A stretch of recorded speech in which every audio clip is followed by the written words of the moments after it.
Students, again welcome to my YouTube channel iconic maths.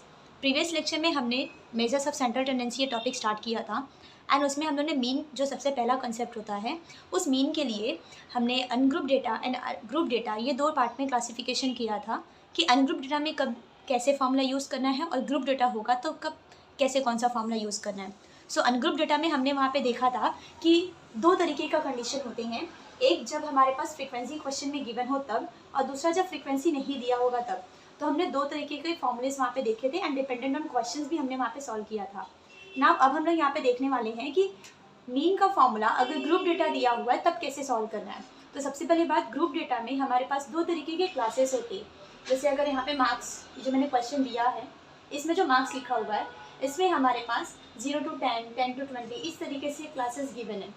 एक तरीके का ग्रुप डेटा ही है, तो मैं वही बताने की कोशिश कर रही हूँ कि ग्रुप डेटा में दो तरीके के क्लासेस होते हैं। एक होता है इंक्लूसिव क्लास एंड दूसरा होता है एक्सक्लूसिव क्लास और एक्सक्लूसिव टाइप।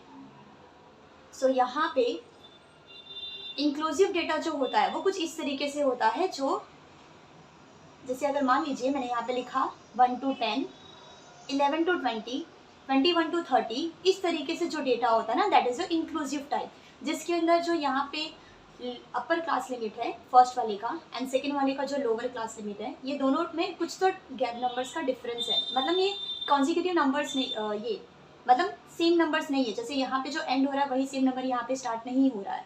सो अगर कुछ इस तरीके का डेटा हमारे पास दिया गया है, इस तरीके की ग्रुपिंग की गई है, तो हम उस टाइप के ग्रुप को इंक्लूसिव टाइप बोलते हैं। एंड वही अगर एक्सक्लूसिव की बात करें तो यहाँ पे जो मैंने क्वेश्चन में एग्जांपल दिया है, ये जो हमारे पास डेटा दिया गया है ये एक्सक्लूसिव टाइप का है। तो फ्रेंड्स मैं आपको ये बताना चाहती हूँ कि अगर एग्जाम में कभी भी क्वेश्चंस आते हैं तो इंक्लूसिव टाइप वाले डेटा अगर कभी बाय चांस आया तो उस टाइम पे सबसे पहले हमें उसको एक्सक्लूसिव में बनाना पड़ेगा। मतलब इस तरीके के डेटा को अगर आया है तो हमारे पास सबसे पहले उसको एक्सक्लूसिव बनाने का तरीका ढूंढना पड़ेगा। ऐसा क्यों करना है, बिकॉज मैं यहाँ पे बता दूँ, अगर मान लीजिए क्योंकि हम स्टैटिस्टिक सॉल्व कर रहे हैं, स्टैटिस्टिक में ऐसी चीज़ें होती है कि अगर जैसे मान लीजिए इसके बीच में 10.5, 10.6 जो इस तरीके के नंबर्स होंगे, इस नंबर्स को ना ही हम इसमें काउंट कर पाएंगे और ना ही हम इसमें काउंट कर पाएंगे, बिकॉज यहाँ पे ये जो नंबर्स है वो 10 और 11 के इन बिटवीन आता है। तो इस तरीके के नंबर्स तो इसमें काउंट ही नहीं हो पाएगा। सो वैसे ही टाइप के क्वेश्चन में इंक्लूसिव डेटा में कुछ प्रॉब्लम्स आ जाती है। इंक्लूसिव डेटा में कुछ डेटास एक्सेप्ट नहीं किए जाते हैं एंड दैट्स वाई हम कभी भी क्वेश्चन अगर इंक्लूसिव आता है तो उसको पहले एक्सक्लूसिव में कन्वर्ट करते हैं। सो यहाँ पे मैं पहला क्वेश्चन आप लोग को एक्सक्लूसिव का बता रही हूँ एंड देन उसके बाद बताऊंगी कि कैसे अगर इंक्लूसिव क्वेश्चन आया तो उसको एक्सक्लूसिव में कन्वर्ट करके कैसे सॉल्व करना है। सो फ्रेंड्स ये सब भी करने के पहले अगर हम, जैसे मैंने बताया कि क्लासेस जो होते हैं, जैसे मान लीजिए 10 to 20 मैंने कोई क्लास लिया, सो इसमें this is called lower class limit and इसको बोलते हैं अपर क्लास लिमिट। ठीक, उसके बाद अगर किसी ने पूछा क्लास विड्थ क्या है, इसका क्लास विड्थ क्या है, सो क्लास विड्थ हमेशा ही दोनों के क्लासेस के बीच का डिफरेंस होता है, दैट इज 20 - 10 अगर करेंगे सो 10 इज योर क्लास विड्थ हो जाएगा। एंड सेकेंडली अगर किसी ने पूछा what is a class mark, तो क्लास मार्क का फॉर्मूला होता है, class mark is nothing but the mid point of this class. तो मिड पॉइंट मतलब कैसे निकालते हैं, मिड पॉइंट 10 + 20 जो भी नंबर होगा डिवाइडेड बाय 2, हमेशा डिवाइडेड बाय 2 करना है। जो भी यहाँ पे अपर क्लास होगा जो भी यहाँ पे लोअर क्लास होगा दोनों को ऐड करना है एंड डिवाइडेड बाय 2 करेंगे तो अपने आप जो भी आंसर अपने पास आएगा दैट इज 50। तो 15 is the mid point of 10 and 20 and this is called class mark. तो इस तरीके का क्वेश्चन हमें यहाँ पे सॉल्व, मैं ये कंसेप्ट आपको इसलिए बता रही हूँ बिकॉज यहाँ पे जब ग्रुप डेटा का क्वेश्चन आता है तो हमारे पास क्लास मार्क ये बहुत इंपॉर्टेंट रोल प्ले करता है। सो अभी हम स्टार्ट करते हैं कि कैसे हम इस क्वेश्चन को सॉल्व करेंगे। तो फ्रेंड्स जैसे कि हम यहाँ पे देखें तो हमारे पास क्वेश्चन दिया है जिसके अंदर हमारे पास मार्क्स गिवन है, ग्रुपिंग करके दिया हुआ है, this is of exclusive type 0 to 10, 10 to 20 इस तरीके से दिया है। क्वेश्चन में फ्रीक्वेंसीज भी गिवन होगा हमेशा ही, अगर फ्रीक्वेंसीज नहीं दिया होगा तो उस टाइम पे हमारे पास क्वेश्चन में कुछ डेटा दिया होगा जहाँ पे हमें काउंट करना पड़ेगा कि 0 to 10 के बीच में कितने नंबर्स है, तो वो 5 लिखना होगा। 10 to 20 के बीच में कितने नंबर्स है तो वो हमें यहाँ पे लिखना पड़ेगा। तो कुछ इस तरीके से हमारे पास क्वेश्चन गिवन होगा। अब सॉल्व कैसे करना है इसमें, तो सबसे पहली बात ये कि ये जो ग्रुप डेटा है हमने देखा था कि जो हमारे पास मीन का फॉर्मूला होता है, क्या होता है मीन का formula, mean is equal to summation of xi into fi upon summation of fi, ये हमने देखा था मीन का फॉर्मूला होता है। अब इसमें अगर बात करें fi का वैल्यू तो हमें ऑलरेडी गिवन है, व्हाट अबाउट xi, तो ग्रुप डेटा में कभी भी xi का वैल्यू गिवन नहीं होता, ये हमें सबसे पहले फाइंड करना पड़ता है। और ये फाइंड करेंगे कैसे? सो इसलिए मैंने आपको क्लास मार्क का कंसेप्ट सिखाया कि ग्रुप डेटा में कभी भी ये जो xi निकालना होता है ना, ये xi is nothing but your class mark. तो जो भी हमारे पास यहाँ पे ग्रुपिंग दिया होगा तो हम लोग एक नेक्स्ट कॉलम बनाएंगे यहाँ पे, जिसके अंदर लिखेंगे class mark which is nothing but your xi।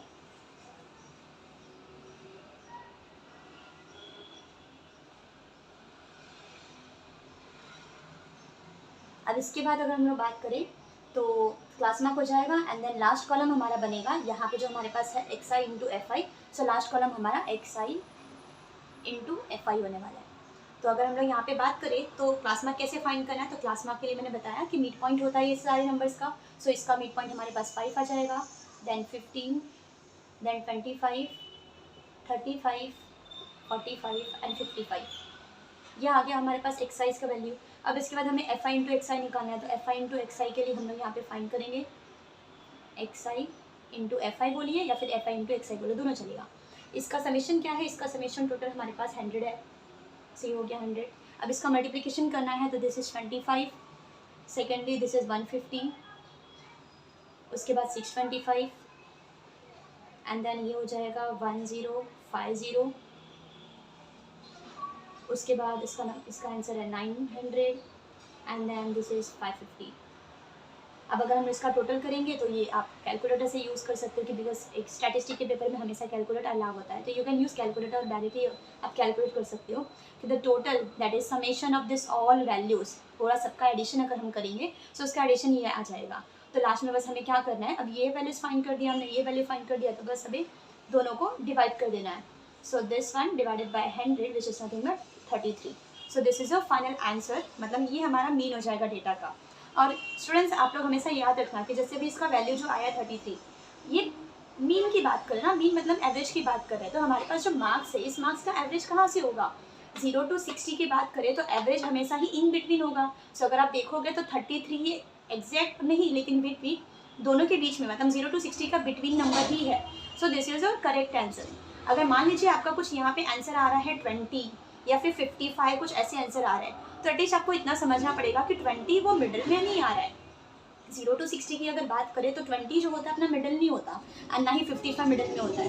आप लोग आपको रेंज समझ में आ जाएगा कि कैसे क्या करना है। सो वहाँ पे कुछ इस तरीके से आपको आइडिया मिल सकता है कि मिडिल नंबर ही होना चाहिए, मतलब या तो 31, 32, 33, 35, मतलब 27 to 35 के बीच में इन बिटवीन आपके आंसर्स आ जाएंगे, तो आपको पता चल जाएगा कि क्या हमारा राइट है।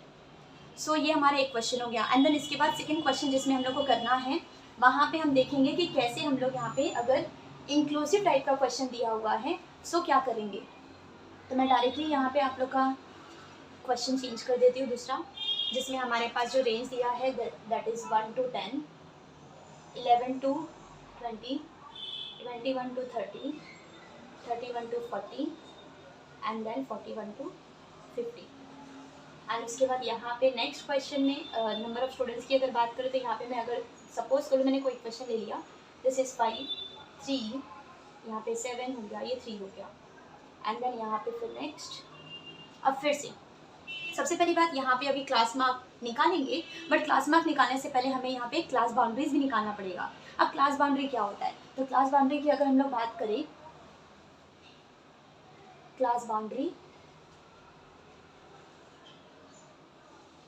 एंड देन यहाँ पे क्लास मार्क निकालेंगे, class mark which is nothing but xi and then यहाँ पे xi इंटू fi फाइंड करेंगे। तो क्लास बाउंड्री क्या फाइंड करना है, क्लास बाउंड्री ये हम किस लिए फाइंड कर रहे हैं। सो जैसे कि मैंने आपको बताया कि ये इंक्लूसिव टाइप है, तो सबसे पहले हमें इसको एक्सक्लूसिव में बनाना पड़ेगा। तो एक्सक्लूसिव बनाने के लिए करते क्या है, एक्सक्लूसिव जब बनाएंगे तो जो आंसर आएगा उसी को हम क्लास बाउंड्री में लिखेंगे। तो अब बनाएंगे कैसे वो हमें देखना है। तो याद रखिए कि कभी भी जो 10 और 11 है, जैसे यहाँ पे जो इसका अपर क्लास लिमिट है और यहाँ पे जो इसका लोअर क्लास लिमिट है, इसके बीच में जो गैप रहेगा, मतलब यहाँ पे 10 और 11 के बीच में क्या गैप है, कितने का गैप है, तो इसके बीच में गैप है हमारे पास 1 का। सो 1 का जितने का भी गैप होगा हमें क्या करना पड़ेगा कि वो गैप को हमेशा ही डिवाइडेड बाय 2 करना पड़ेगा। मतलब यहाँ पे 10 और 11 के बीच में 1 का गैप है, सो 1 divided by 2 which is nothing but 0.5। सो ये जो आंसर आएगा, जो भी गैप निकालने के बाद उसको डिवाइडेड बाय 2 करने के बाद जो आंसर हमारे पास आया उस आंसर को हमें क्या करना है, लोअर क्लास लिमिट में से सब्ट्रैक्ट करने हैं, अपर क्लास लिमिट में से में ऐड करना है। मतलब यहाँ पे 1, 11, 21, 31, 41 ये सब में से ये 0.5 को सब्ट्रैक्ट करके यहाँ पे आंसर लिखना है, और ये सब में 0.5 ऐड करके वहाँ पे आंसर लिखना है। सो होगा क्या हमारे पास, जैसे 0.5, ये 10.5, 10.5 और ये हो जाएगा 20.5, 20.5 एंड 30.5, 30.5, 40.5 एंड देन यहाँ पे 40.5 एंड ये 50.5। तो कुछ इस तरीके से हमारे पास आ गया ये क्लास बाउंड्री। ये कब करना है, ये हमने क्यों किया, बिकॉज हमारे पास ये यहाँ पे कुछ तो डिफरेंसेस आ रहे थे एंड इसकी वजह से हो क्या रहा था, ये हमारे पास इसमें इसके बीच में जो डेटा रहेंगे ना, वो डेटा के आंसर्स वो स्किप हो जाएंगे, एंड इसलिए हमने इस इंक्लूसिव टाइप को एक्सक्लूसिव में बनाया कन्वर्ट किया। एंड देन सेम जैसा हमने प्रीवियस क्वेश्चन सॉल्व किया था, सेम वैसे ही सॉल्व करना है। एक्स क्या होता है, x is the middle number of this and this. तो मिडल नंबर मतलब क्लास मार्क, और क्लास मार्क कैसे फाइंड करते हैं, lower class limit plus upper class limit. तो दिस प्लस दिस करेंगे तो क्या होगा 11, एंड 11/2 करेंगे तो क्या होगा 5.5। सो ये आ गया फर्स्ट का आंसर। सेम वैसे सेकंड में निकालेंगे तो 10.5 एंड 20.5 इसके बीच का नंबर क्या हो जाएगा 15.5, एंड देन सेम इसी सीक्वेंस में 25.5, 35.5 एंड देन 45. ये अगर आपने स्टार्टिंग के 2 नंबर्स फाइंड कर लिए तो उसके बाद के हर एक नंबर्स को कैलकुलेटर से कैलकुलेट करने की जरूरत नहीं है। आप सीक्वेंस एक बार देख सकते हैं, पैटर्न देख सकते हैं क्या हो रहा है। 5.5 देन इसके इस रेंज में है तो 15, देन उससे 10 मोर, देन उसके भी ज़्यादा 10 ज़्यादा हो जाएगा, देन उससे भी 10 ज़्यादा हो जाएगा। तो इस तरीके से हमें यहाँ पे क्वेश्चन सॉल्व करना है। सो एक्स आई हो गया। Now x I into F I, ये एफ आई है ये एक्स आई है, दोनों के कॉलम्स को यहाँ पे मल्टीप्लाई करना है एंड आंसर लिखना है। सो फर्स्ट कॉलम में आ जाएगा 11, मल्टीप्लाई करेंगे तो सेकेंड कॉलम में आ जाएगा 77.5, एंड देन इसमें मल्टीप्लाई करेंगे तो इसका आंसर आ जाएगा 76.5। उसके बाद 248.5 एंड देन इसमें मल्टीप्लाई करेंगे तो अपने पास आंसर आ जाएगा समथिंग 136.5। अब ये करने के बाद इसका समेशन होने वाला है, summation of F I is nothing but you something this is 20, and इसका summation X I into F I this is nothing but इसका ऐड करेंगे आप तो 550 आ जाएगा। एंड ये होने के बाद अब हमें क्या करना है, सेम वही फॉर्मूला यूज़ करना है, mean is equal to summation of x I into F i upon summation of F i which is nothing but 550 upon 20, and यहाँ से 0 से 0 कैंसिल होगा एंड 2 से 55 को डिवाइड करेंगे तो 27.5। अगेन आप चेक कर सकते हैं कि यहाँ पे अपने हमने 1 to 50 के बीच में नंबर लिया था। 1 to 50 के बीच में अप्रॉक्स नंबर 25 आता है, मिडिल नंबर 25 आता है, राइट। बट हम लोग मीन निकाल रहे हैं, इस तरीके से डेटा चेंजेस हो रहे हैं तो 25 के अप्रॉक्स आगे पीछे ही कुछ आंसर्स आ रहा है। तो यहाँ पे चेक कर सकते हैं 27.5 है, तो हम लोग का आंसर राइट है। अगर हमारे पास अगेन यहाँ पे आंसर कुछ 10 आता या 40 आता तो हम लोग ऑफकोर्स चेक कर सकते हैं कि that is not correct, because 10 and 40 बिल्कुल भी बिटवीन में नहीं आएगा 1 to 50 के बीच में। सो उस तरीके से एटलीस्ट आप क्रॉस चेक कर सकते हैं कि हमारे आंसर राइट आ रहा है कि नहीं आ रहा है। अगर एग्जाम में अगर आप कोई क्वेश्चन कर रहे हो तो वहाँ पे ऐसा लॉजिक लगा के आप चेक कर सकते हो। सो यहाँ पे हमारा मीन का टॉपिक कंप्लीट हो जाता है फॉर किसी भी तरीके का अगर डेटा आया या अनग्रुप आया या ग्रुप आया या फ्रीक्वेंसी दिया है नहीं दिया है तो कब कैसे सॉल्व करना है, यहाँ पे हमारा मीन का टॉपिक कंप्लीट होता है। इसके कुछ आपके पास डीमेरिट्स एंड मेरिट्स भी है, तो वो आप थ्योरेटिकल टॉपिक है, आप जस्ट यूज़ कर सकते हो कि this is very simple to use and calculate. तो ये सारी चीज़ें क्या हो जाएगा, उसके मेरिट हो जाएगा। तो हम इस तरीके से कर सकते हैं, मीन के टॉपिक को कंप्लीट कर सकते हैं। नेक्स्ट हमारा जो वीडियो होगा उसके अंदर हम लोग median next measures of central tendency का सेकेंड टॉपिक हम वहाँ पे उठाएंगे एंड अगेन उसमें भी देखेंगे कि कैसे group data and ungroup data के लिए हम क्वेश्चन सॉल्व करते हैं। सो स्टूडेंट्स, इसके नेक्स्ट लेक्चर में हम आपको मिलते हैं मिडन के टॉपिक में।